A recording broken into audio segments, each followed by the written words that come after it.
All right, let's have a look at my favorite Skeletor in the line, the old Terror Claws. So I've just got him in acrylic there just to show you how sick he looks. Massive custom, well, not custom, it's Ian's display cases, quality acrylic. Just wanted to show you quickly how sick he looks if you put him under non-sealed graded glass, when we can actually get out and have a look at him. All right, so just gonna have a detailed look at this dude. He's gonna be, I'm gonna do my quick auction. Details in the post in my group. If you're not in my group, get to my group. We get some pretty killer stuff.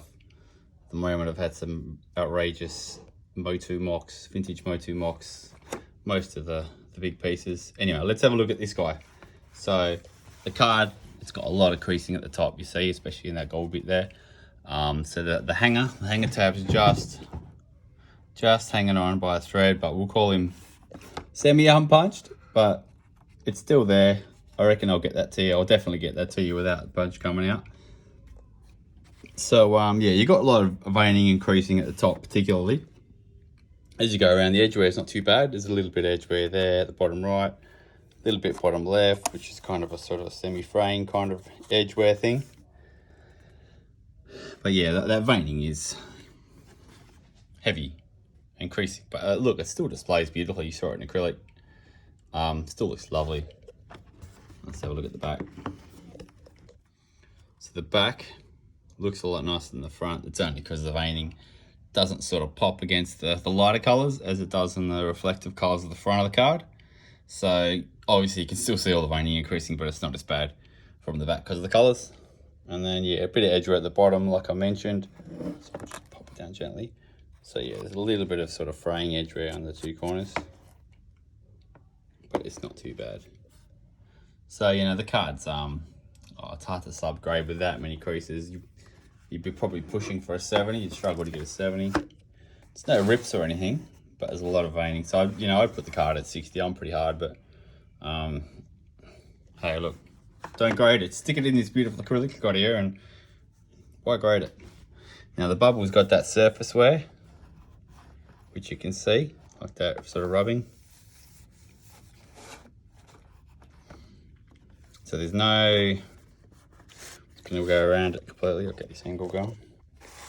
There's no dents, no dings, no cracks. And let's have a look at the claw bubble. Same, I just ran my finger over the edge of it just to look for any kind of ding, anything.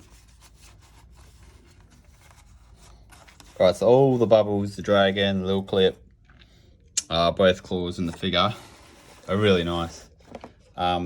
Just about give them an 80 sub if you're doing that kind of thing. It's got a tinge of yellow. So look, it's not 100% clear, but it's only a light tinge. You'd still get the famous Y in front of it should you had send it off, but and same with it, you can see the yellowing. It's minimal, but you can see it on the bottom of the dragon bit there where I put my finger there. You can see the yellowing. It's very actually hard to notice.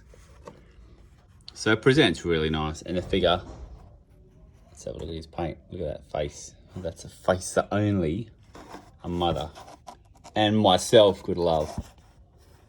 Yeah, so that figure's absolute cracker. He's got a little bit on his right thigh of plastic kind of thing there. The sun's going nuts in the background, as you do. I'm nearly done with this video, but yeah, it's got like a little, it looks like a little bit of a cut on his right thigh.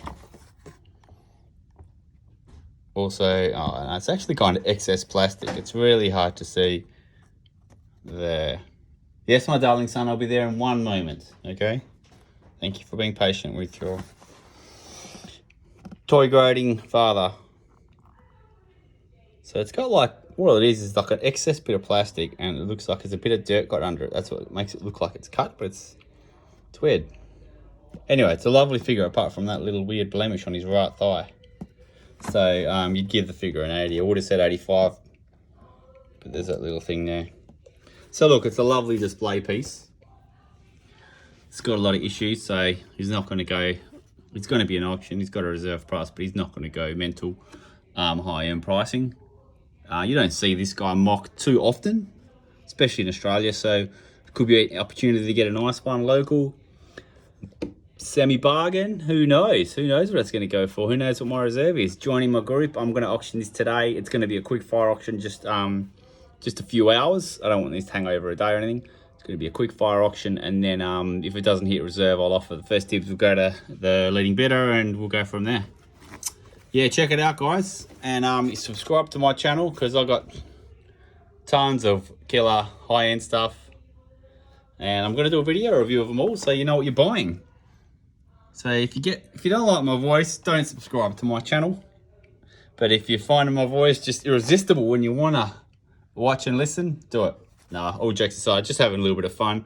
I don't have any aspirations to become a YouTube sensation or get rich from it or anything. Just quite honestly, it's a lot easier loading the sales posts and auctions than posting a video with it. Post up a video, like say a 7-8 minute video with on a listing in Facebook. It just locks up and takes 5 minutes to upload.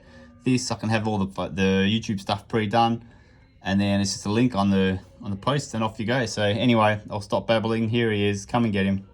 Thanks all.